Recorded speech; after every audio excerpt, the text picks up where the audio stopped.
நீதிமொழிகளின் புஸ்தகம் 2வது அதிகாரம் 1 9 வசனங்களில் வாசிக்கும்போது, என் மகனே, நீ உன் செவியை ஞானத்துக்கு சாய்த்து உன் இருதயத்தை புத்திக்கு அமைய பண்ணும் பொருட்டு என் வார்த்தைகளை ஏற்றுக்கொண்டு என் கட்டளைகளை உன்னிடத்தில் பத்திரப்படுத்தி ஞானத்தை வா என்று கூப்பிட்டு, ஞானத்தை வா என்று கூப்பிட்டு புத்தியை சத்தம் விட்டு அழைத்து.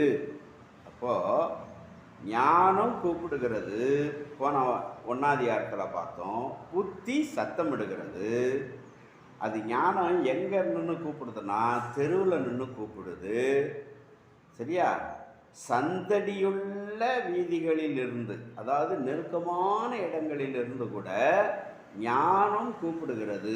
புத்தி சத்தமிட்டு கூப்பிடுகிட்டு வாடு. ஆனால் இங்கே என்ன சொல்கிறாரு, நீ அதுக்கு செவி கொடுன்னு சொல்கிறத விட நீயே அதை வான்னு கூப்பிடுங்கிறார் ஞானத்தை. அப்போ ஞானம் இல்லாத இடங்கள் இந்த உலகத்தில் இருக்க தான் செய்யுது. அப்போ அவங்க ஞானத்தை என்ன செய்யணும்? தேடணும், தேடி கண்டுபிடிக்கணும். அதை கூப்பிட்டு என்ன செய்யணுமா, அதை வெள்ளியை போல நாடி அது புதையலை தேடுகிறது போல தேடுவாயாகில். எப்படி தேடணுமா? புதையலை தேடுகிறது போல தேடணும். அது தேடுகிறதுல ஒரு அர்த்தம் இருக்குது. சும்மா தேடுனா எப்படி? துட்டை போட்டுட்ட, கடைக்கு போன, தேடுற, துட்டை தொலைச்சிட்ட, தேடுற. தேடுறது எப்படி தேடணும்? அதில் ஒரு விதிமுறை இருக்குது. தொலைச்ச இடத்துல தேடாமல் வேறொரு இடத்துல போய் தேடுனா கிடைக்குமா? கிடைக்காது. அப்போ தொலைச்ச இடத்துல தேடுறதும் இருக்குது, தொலைச்ச இடத்துல இனிமே அது கிடைக்காதுன்னு இருக்குது இல்லையா?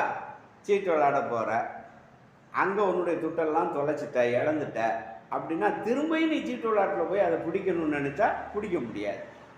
லாட்ரி சீட்டு எடுக்க, அதில் தோத்துட்ட, திரும்பவும் நான் அதிலே நின்று அதை பிடிச்சிருவேன், விட்டதை பிடிக்கணும்னு நினச்சேன்னா தேடுனா கிடைக்காது.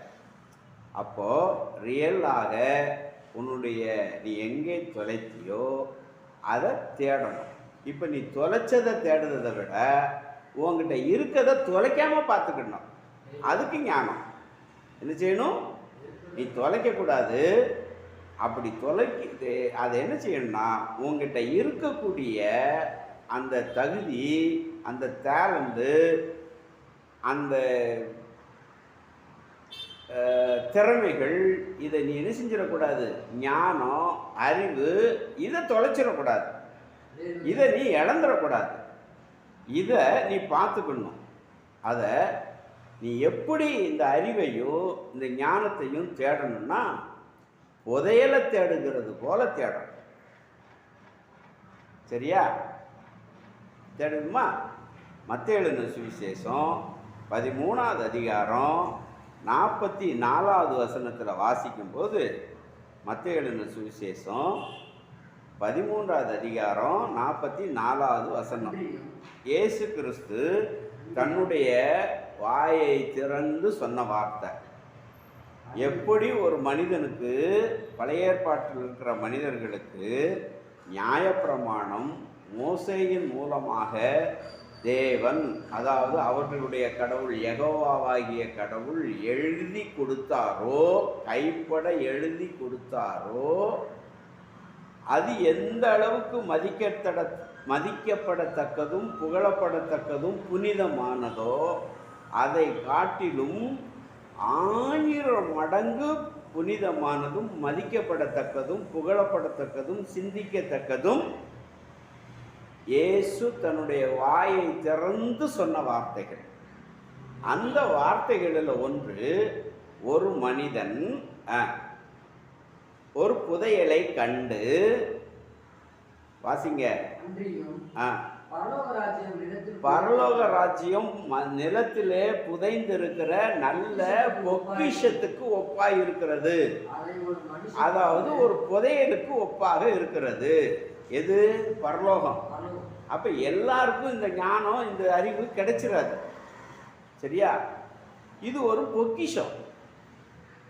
இந்த பொக்கிஷத்தை ஒருத்தன் பார்த்துட்டான் அப்படின்னா அதை கண்டுட்டான். அதை தான் சொல்றாரு, இந்த பொக்கிஷத்தை ஒருத்தன் கண்டுட்டான். வாசிங்க. கண்டு கண்டு அப்புறம் என்ன செய்கிறான்? கண்டதை நீ ஏன் மறைக்கணும்? மறைத்து அதை பற்றிய சந்தோஷத்தினாலே போய் தனக்கு உண்டான எல்லாவற்றையும் விற்று அந்த நிலத்தை கொள்ளுகிறான். பாருங்க, புதையல் ஒரு இடத்திலே இருக்கிறது என்று நினைத்துக் கொள்ளுங்கள், வைத்துக் கொள்ளுங்கள். நீங்கள் பார்த்து விட்டீர்கள், சரியா? இப்போ மவுண்ட் ரோட்டில் இருக்கக்கூடிய இடத்துல ஒரு பெரிய ஹோட்டல் இருக்குது, எல்லாம் எல்ஐசி பில்டிங் இருக்குது. அது பக்கத்தில் 10 கிரவுண்டு உனக்கு சொந்தமான இடம். எத்தனை கிரவுண்டு சொல்லுங்க சத்தமா? 10 கிரவுண்டு. இதை விட ஒரு நல்ல பீக்கான இடத்த கூட சொல்லணும்னா, பாரிஸ் கார்னரில் ஹைகோர்ட்டுக்கு எதிர்த்தாப்பில் இருக்கக்கூடிய அந்த பெரிய பில்டிங்கே உனக்கு சொந்தமான இடம், சரியா? இப்போ நீ காரில் போய்கிட்டு இருக்கிற போகிற வழியில் இங்கேருந்து ஒரு கன்னியாகுமரிக்கு போகிற வழியில் ஒரு சரியான முள்ளுக்காடு, அங்கே வெறும் பாறைகளாக இருக்குது, விளைச்சலே இல்லாத பூமி, மானம் பார்த்த பூமி, தண்ணியே கிடையாது, சரியா? அவாந்திர வெளின்னு சொல்லக்கூடிய மனாவரி காடு. அந்த மாதிரி காட்டில் போன உடனே எதர்ச்சியமாக நீ அங்கே போய் சும்மா அப்படி கால் அப்படியே நோண்டிக்கிட்டு இருந்த, ஏதோ லைட்டாக ஒரு தங்கம் மாதிரி ஒரு சின்ன பொருள், ஒரு ஸ்டார் மாதிரி ஒரு சின்ன பொருள் கையில் கிடச்சிது. அதை பார்த்த உடனே என்ன பண்ண, திரும்ப கைட்டை கொண்டு நோண்ட ஆரம்பித்தா. அப்புறம் கையை விட்டுட்டு என்ன பண்ணேன், ஏதாவது ஒன்று எடுப்போம் அப்படின்னு சொல்லிட்டு கடப்பாரை கொண்டு எடுக்கலான்ட்டு உள்ளே போகும்போது அதை முயற்சி பண்ணிவிட்டு என்ன பண்ணுவ, அதை அப்படியே மூடிடுவ. ஏன்னா நீ கொண்டுட்டு போகிற அந்த இடத்துல உன்னை செக் போஸ்ட்டில் பிடிச்சிட்டாங்கன்னா, இதை எடுத்துகிட்டு போகும்போது பிடிச்சிட்டான்னா அது அவ்வளோ அரசாங்கத்துக்கு சொந்தமாயிடும் இல்லையா? அதனால இன்றைக்கி உள்ள அப்போ என்ன பண்ணுவாங்க, அதை எடுக்கணுன்னா அந்த புதையல் இருக்குது, எடுக்கணுன்னா என்ன பண்ணுவ, நீ வச்சிருக்கிறது சாதாரண இடம் கிடையாது. ஆனால் நீ கண்ட பொக்கிஷம் இருக்கு பாரு, இதை நீ எடுத்துட்டீன்னா இந்த சென்னை பட்டணமே உனக்கு சொந்தமாயிடும். அவ்வளவு தங்கம், வைடூரியங்கள், முத்துக்கள், விலையேறப்பட்ட விலை மதிக்க முடியாத கோகினூர் வைரத்தை விட ஏகப்பட்ட மடங்கு அதுக்குள்ளே இருக்குது. பார்த்துட்டேன். இன்னைக்கு வரைக்கும் லண்டனில் இருக்கக்கூடிய அந்த கோகினூர் ஒரு வைரத்தை வச்சு தான் அந்த லண்டனுக்கே என்னது மரியாதை, சரியா? அந்த பங்கிங்ஹாம் அரண்மனைக்கு மரியாதையே இதுதான், அந்த ஒரு கோகினூர் வைரம் மட்டும்தான். இந்த மாதிரி வைரங்கள் நிறைய அங்கே இருக்கிறத நீ பார்த்துட்ட, என்ன பண்ணுவ? உடனே என்ன பண்ணுவ, நேராக அதை அப்படியே மூடி வச்சுட்டு யார்கிட்டையும் சொல்லாமல் மறைச்சிட்டேன். யார்கிட்டையும் சொல்லாமல் என்ன செய்வ, மறைச்சிட்டு இப்போ போய் அந்த எல்ஐசி பில்டிங்கு பக்கத்தில் இருக்கிற 10 பிளாட்டையும், சரியா, அது இல்லாத அங்கே இருக்கக்கூடிய பாரிஸ் கார்னர் இருக்கக்கூடிய அந்த பில்டிங்கையும் நீ விலை பேசுவ, விற்கிறதுக்கு. உனக்கு அவசியமே இல்லை அதை விற்கிறதுக்கு, வருமானம் வந்துக்கிட்டு இருக்குது. ஆனால் நீ என்ன செய்கிற, விலை பேசுகிற. உன் வீட்டுக்காரம்மா உன்னை விட்டுருவாங்களா? உங்கள் அப்பா அம்மா விட்டுருவாங்களா? இல்லை உன்னுடைய மாமனார் மாமியார் விட்டுருவாங்களா? இல்லை உன் மச்சினமார் உன்னை விட்டுருவாங்களா? எவ்வளோ பிரச்சனை கிளப்புவாங்க. என்ன வார்த்தை உனக்கு? என்ன பட்டம் கட்டுவாங்க உனக்கு? இப்படி நீ வித்தியனா? பைத்தியக்காரன், அழிவு நெருங்கிருச்சு. உடனே ஒருத்தன்ட்ட போவான். இப்போ அவனுக்கு குரு பார்வை நீங்கி சனி பிடிச்சிருச்சு சொல்லுவாங்க இல்லையா? இந்த நாட்கள் இப்படித்தான் இருப்பான், கொஞ்சம் பாதுகாப்பாக வச்சுக்கோங்க அப்படின்னு.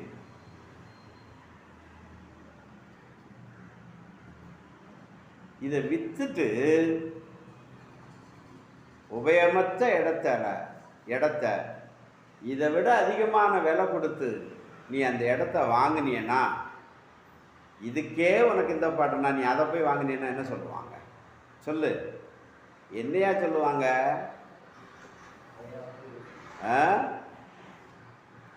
கையில் விலங்கு மாட்டி வீட்டுக்குள்ளே போட்டு கஞ்சியை கொடுறாங்கன்னு சொல்லுவாங்க.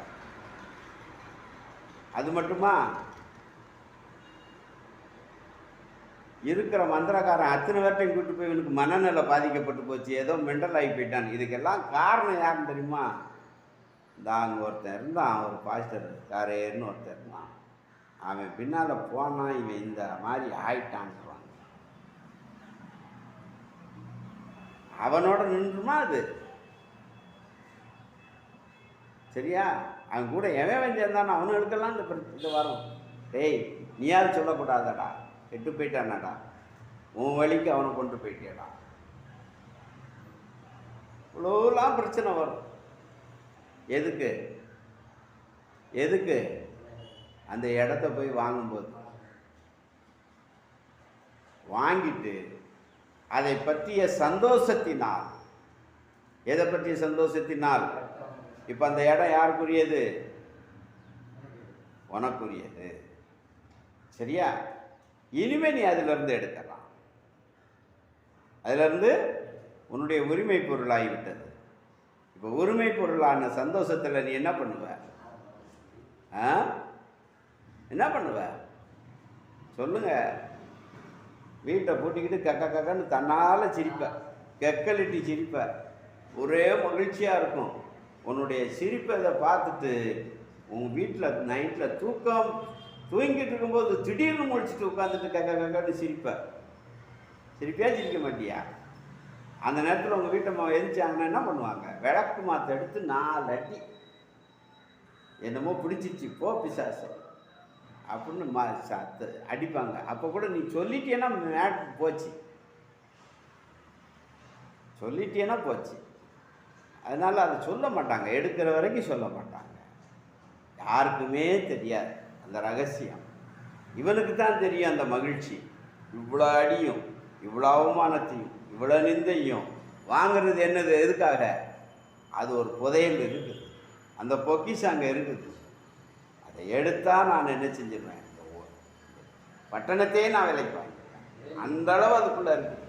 தெரிஞ்சுக்கிட்டேன். உற்றுவியா?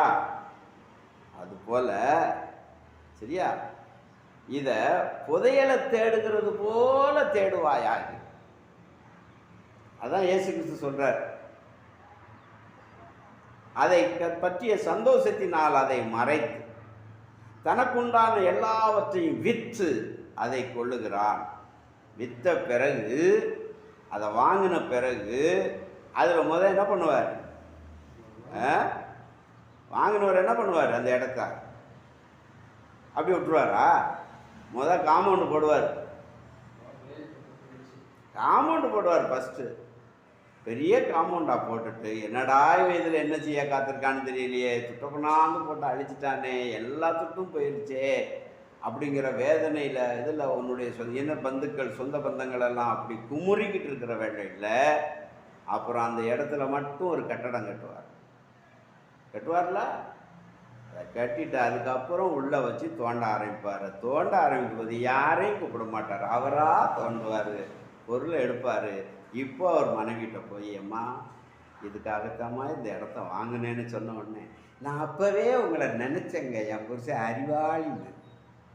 அதுக்கப்புறம் என் பையன் சாதாரண ஆள் கிடையாது, அவன் உன்னதமானவர், அவன் ரொம்ப அறிவாளி. அதுக்கப்புறம் அப்பா அம்மாலாம் இதே வாய் தான் அப்படி பேசிச்சு. இப்போ என்ன செய்யும்? திருப்பி இப்படி பேசும். அப்போது நீ என்ன செய்யணுமா?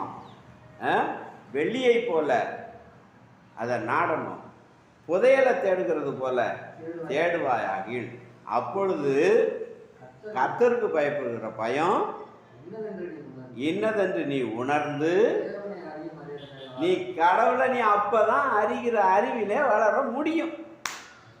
இதுதான் புதையல், இதுதான் பரலோக ராஜ்யம், இதுதான் ஞானம்.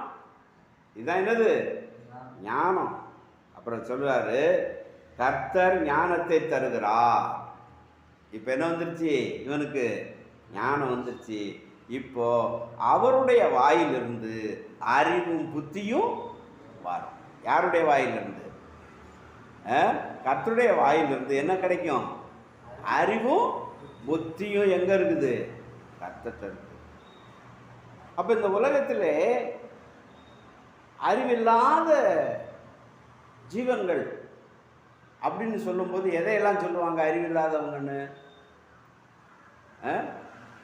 உலகத்தில் அத்தனை ஜீவராசிகளையும் இதற்கு ஒரு அறிவு கம்மி, ஒன்னொன்றுக்கு ஒரு அறிவு கம்மி, இவனுக்கு மட்டும்தான், மனுஷனுக்கு மட்டும்தான் ஒரு அறிவு இருக்கிறது, ஐந்தாவது அறிவு ஒன்று இருக்கிறது அப்படின்னு சொல்லி அந்த அறிவை பற்றி பேசுவார்கள்.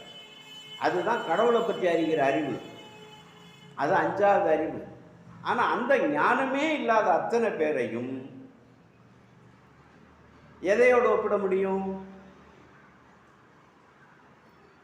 அதை நான் ஒப்பிடலை, விவேகானந்தர் ஒப்பிடுகிறார். இவர்களை மக்கள் என்று சொல்லுவதை விட மாக்கள் என்று சொல்லுவது நல்லது, மேல் அப்படிங்கிறார். மாக்கள்னா என்னது? விலங்கினங்கள். எந்த அறிவில்லாதவன்? கடவுளை பற்றி அறிவில்லாதவன் யாராம்?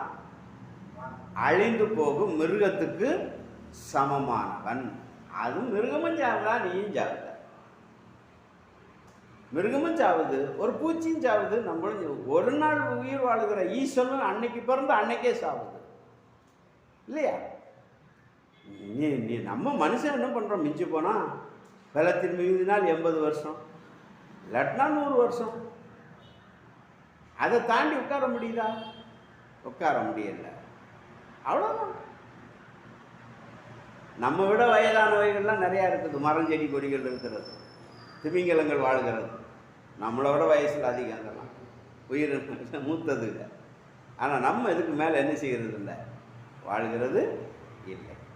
இப்படிப்பட்ட நாம் கடவுளோடு ஒன்றித்து இருக்க வேண்டும் என்று விரும்பினால் அதனை புதையல், அதனை ஞானம். அந்த ஞானத்தை தேடணும்ல. அதை தேடுறோமா? நீ தேடுவாயாகில் பாருங்க, அவர் வாயிலிருந்து அறிவும் புத்தியும் வரும். அவர் நீதிமான்களுக்கென்று மெய்ஞானத்தை வைத்திருக்கிறார். வருங்க, யாருக்கு அந்த ஞானம் இருக்கிறது? நீதிமான்களுக்கென்று மெய் ஞானத்தை வைத்திருக்கிறார். யாக்கோபின் நிருபம் 1வது அதிகாரம் 5வது வசனத்தை வாசிங்க.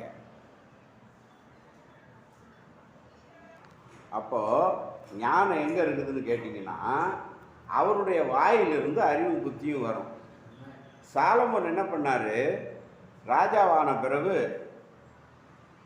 பலிபீடத்தை கட்டி அதில் பலி செலுத்துகிறார். பலி செலுத்திட்டு கர்த்தரோடு பேசுகிறார். அப்போ கர்த்தர், அவங்க யெகோவாகிய கடவுள் அங்கே இறங்கி வருகிறார். இப்போ கேட்குறாரு, சாலமோனே நான் உனக்கு என்ன செய்யணும் அப்படின்னு கேட்குறாரு. அவர் என்ன சொல்கிறாரு? எனக்கு இந்த ஜனங்களை ஆளக்கூடிய ஞானத்தை தாருன்னு கேட்டார். அதான் 1 ராஜாக்களின் புஸ்தகம் 3வது அதிகாரம் 9வது வசனத்திலிருந்து 12வது வசனத்து முடிய நம்ம வாசிக்கலாம். கேட்குறாரு, எனக்கு ஞானத்தை தாருன்னு கேட்குறாரு. அப்போ அவர் சொல்கிறாரு, நான் உனக்கு தரிசனமாகி நான் கேட்கும்போது பொதுவாக மனுஷன் என்ன கேட்பான்? எனக்கு நிறையா பணத்தை தாருன்னு கேட்பான், எனக்கு எதிரியே இருக்கக்கூடாதும்பான், சரியா? அல்லது என்னுடைய ஆட்சி தீர்க்க ஆயுசா நான் வாழணும், நிறைய நாள் நான் வாழணும், எனக்கு அந்த மாதிரி ஒரு வாய்ஸை கொடுன்னு கேட்பான். இந்த 3 கேள்வியை தான் மனிதன் விரும்புவான். நான் நல்லா நிறைய நாள் வாழணும், நல்லா வாழணும், மற்றவங்கள விட வசதியாக வாழணும், எனக்கு எதிரியே இருக்கக்கூடாது. இப்படி தான் மனுஷன் நினைப்பான். ஆனால் நீ அப்படி இல்லை. நீ ஞானத்தை கேட்ட பாரு. அதனால நான் உனக்கு செல்வத்தை தாரேன், உனக்கு நான் உனக்கு உணர்வுள்ள இருதயத்தை தாரேன் அப்படின்னு அவனுக்கு ஞானத்தை கொடுக்குறார். இப்போ ஞானம் வந்துருச்சுன்னா இந்த அப்போ சொல்லிட்டு அப்படின்னா சொல்கிறாரு, இந்த பூமியில் உனக்கு நிகரானவன் ஞானத்தில் இதுக்கு முன்னால் எவனும் இருந்ததும் இல்லை, இதுக்கு பின்னால் எவனும் இருக்க போகிறதும் இல்லைன்ட்ட. அல்லேலூயா. அவ்வளோ பெரிய ஞானி ஞானவான் யார்? சாலமோன். ஆனால் இயேசு கிறிஸ்து சொல்கிறாரு, இந்த சாலமோன் தன்னுடைய சர்வ மகிமையிலே அவனுக்கு கப்பலாக என்ன போச்சு? தங்கம் போச்சு. யானை தந்தம் இந்தியாவிலேருந்து போச்சு. அன்னைக்கு இந்தியா கிடையாது, அந்த காலத்தில் அன்னைக்கு இருந்தது பல நாடுகள் சேர்ந்து இருந்தது, பல நாடுகள் இருந்துச்சு. அப்போது இப்போது இருக்கிற கேரளா பகுதியிலிருந்து யானை தந்தம் போயிருக்கு. மேற்கு தொடர்ச்சி மலையிலிருந்து மந்திகள் கொண்டு போயிருக்கிறாங்க. மத்திய பிரதேசத்திலிருந்து கப்பல்களை நிறையாக தங்கம் கொண்டு போயிருக்கிறாங்க. இந்தியாவில் அப்போ அது இந்துஸ்தான் அப்போ பேர், மத்திய பிரதேசம். அங்கேருந்து கப்பலில் கொண்டு போயிருக்கான் தங்கம். யாருக்கு? இஸ்ரேலில் இருக்கக்கூடிய ஒரு சாலமோன் என்கிற ஒரு ராஜாவுக்கு கொண்டு போயிருக்கிறான். இங்கேருந்து இந்த தங்கத்துக்கு பேர் ஒப்பீரியன் தங்கம்னு சொல்லுவாங்க. இந்த பகுதியில், இந்துஸ்தான் பகுதியில் விளைந்ததான தங்கத்திற்கு ஒப்பீரியன். ஏன் ஒப்பீரியன் சொன்னால், இந்த ஒப்பீரியன் என்கிறவன் சேமுடைய வம்சத்தில் வரக்கூடிய ஒருவன். அவனுடைய வம்சம்தான் இங்கே பெருகினது. அதனால சொல்லும்போது இது யார் தங்கம்னு கேட்டால் ஒப்பீரியன் தங்கம். இதை நீங்கள் சங்கீதம் 45 வாசிக்கலாம். ஒப்பீரியன் தங்கம் அணிந்தவளாய், ராஜஸ்திரி ஒப்பீரியன் தங்கம் அணிந்தவர்களாய் அவருடைய வலது பார்சத்தில் கொண்டு வந்து விடப்பட்டாள் என்று சொல்லி. சரியா? அந்த மாதிரி அவனுக்கு ஞானம் அவ்வளோ பெருசாக இருந்ததுனால எல்லாரும் அவங்ககிட்ட வந்து ஞானத்தினால அவன் என்ன செஞ்சிட்டான்? பெரிய ஆளாயிட்டான். அப்போ அவர் சொல்கிறாரு இயேசு கிறிஸ்து, இந்த இன்னைக்கு இருந்து நாளைக்கு அடுப்பில் போடுகிற இந்த காட்டு புல் பூத்து இருக்கு இல்லையா, இந்த புல்லினுடைய மகிமையை போல இதனுடைய மகிமையில் ஒன்றாயிலும் அவன் உடுத்தினதில்லை. இந்த புல்லுக்கு தேவன் எப்படி உடுத்து வைத்தாரோ, பூவுக்கு, புல்லில் ஒரு பூ பூத்திருக்கும், அந்த பூவுக்கு தேவன் எப்படி ஒரு வாசனையை கொடுத்து, அதனுடைய நிறத்தை கொடுத்து, அதனுடைய மென்மையை கொடுத்து ஒரு நாள் பூத்து மறுநாள் வாடி போகிற பூவினுக்கு கொடுக்கிற மகிமை கூட அவன் உடுத்தினதில்லை. யாரு? இந்த சாலமோன். அப்ப இவன் பெரியவனா சாலமோன்? ஏனென்றால் இந்த சாலமோனிலும் பெரியவர் இங்கே இருக்கிறார். அல்லேலூயா. அந்த சாலமோனிலும் பெரியவர் யாருன்னா ஆண்டவராகிய இயேசு கிறிஸ்து. சரியா? இப்போ அவர் சொல்றாரு, யாக்கோபு நிறுவனம் 1வது அதிகாரம் 5வது வசனத்தில் படிக்கும்போது, ஒருவன் ஞானத்தில் குறைவுள்ளவனாயிருந்தால் ஒருவரையும் கடிந்து கொள்ளாதவரும் யாவருக்கும் சம்பூர்ணமாய் கொடுக்கிற தேவனிடத்தில் கேட்க கடவன். அல்லேலூயா. இப்போ எது ஞானம், எது பொக்கிஷம் அப்படின்னா 1 கொரிந்தியர்கள் நிறுவம் வாசியுங்கள். 1 கொரிந்தியர்கள் நிறுவம் 1வது அதிகாரம், 1 கொரிந்தியர் 1வது அதிகாரம் 31வது வசனம். அவரே யாரு? இயேசு கிறிஸ்துவே நமக்கு ஞானமும் நீதியும் பரிசுத்தமும் அல்லேலூயா. இப்ப இந்த இயேசு கிறிஸ்துவை நீ எப்படி தேடணும்னா புதையலை தேடுகிறது போல தேடணும். இந்த புதையலை தோண்ட தோண்ட தோண்ட தோண்ட உனக்கு என்ன செஞ்சுக்கிட்டு இருக்கும்? வந்துக்கிட்டே இருக்கும். இதுக்குள்ள என்ன இருக்குதுன்னா நீதி இருக்கிறது, பரிசுத்தம் இருக்கிறது, ஞானம் இருக்கிறது. அல்லேலூயா. இதெல்லாம் எதுக்குள்ள இருக்குது? புதையல்ல இருக்குது. இந்த புதையலை தேடு, தேடாத விட்டுறாத. நீ உலகத்தினுடைய பொருட்களை தேடி ஓடுனீன்னா அது தொடுவானோ? வானத்தை எவனும் தொட்டதில்லை, தொடவும் முடியாது. இந்த உலக பொருள் ஒன்றுமே உன்னை திருப்தி ஆக்காது. இந்த உலக பொருளை நாடி ஓடாத, தேடாத. இயேசு தான் உனக்கு என்னது? இப்போ இவர் பின்னால் போனீன்னா இந்த சமுதாயம் உன்னை விட்டுருமா? உன் சொந்த பந்தம் உன்னை விட்டுருமா? சொல்லு, விடாது. உன்னை பைத்தியக்காரன், எவனோ உன்னை மாற்றிட்டான், மதம் மாற்றிட்டான் அப்படின்னு பேச ஆரம்பிப்பாங்க. சரியா? உனக்கு பட்டமே கொடுத்துருவாங்க. சரியா? ஆனால் ஏன்னா நீ தன்னால் சிரிக்கல, நீ தன்னால் மகிழ்ச்சியாக இருக்கில்ல, அது அவங்களுக்கு பிடிக்காது, புரியாது. பிடிக்காதுன்னு இல்லை, புரியாது. சரியா? நல்லா குடிச்சிட்டு எந்த நேரம் நல்லா 1000 2000 ஒரு நாளைக்கு சம்பாதிப்பான். ஒருத்தன் 2000 ரூபாய்க்கு மேலே சம்பாதிப்பான். அவன் வீடை பார்த்தீங்கன்னா ஒரு மண் குடிசை வீடு, ஒழுகிற வீடு. அவன் பிள்ளைங்களுக்கு சரியான ட்ரெஸ்ஸு கிடையாது. ஆனால் அவன் சம்பாத்தியம் பண்ணுறதை பார்த்தீங்கன்னா 2000 ரூபாய்க்கு மேலே சம்பாத்தியம் பண்ணுறான். என்னடா பண்ணுறான்னா அவன் கூட எப்பொழுதும் ஒரு 4-5 பேர் இருப்பானுங்க. போவாங்க, நல்லா குடிப்பாங்க, ஜாலியாக இருப்பாங்க, வருவாங்க. அன்னைக்கு செலவு அன்னைக்கே அழிச்சுக்குவாங்க. அவன் இயேசுக்கிட்ட வரான், தெரிஞ்சுக்கிட்டான். அப்போ அவனுடைய குணமெல்லாம் மாறிடுச்சு. இப்போ இந்த 2000 ரூபாவை இவன் என்ன செலவு பண்ணுவான்?